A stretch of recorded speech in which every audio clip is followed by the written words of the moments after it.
Kto boli ženy, ktoré nás vychovali? Až keď som sa stala matkou, uvedomila som si, ako veľmi sa podobá mojej mamke.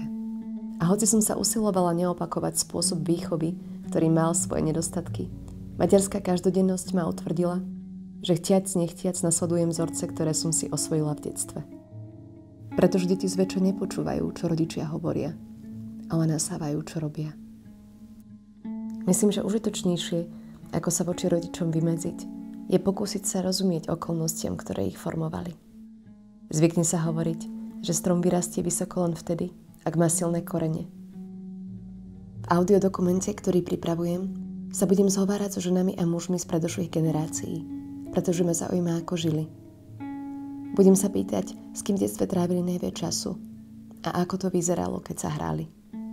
Ako si vyberali partnerov a či sa s manželom alebo manželkou mohli zhovárať rovnocenne. Kto im pomáhal s výchovou detí? Mohli si dovoliť prejaviť únavu alebo hnev? A čo nám vlastne odovzdali?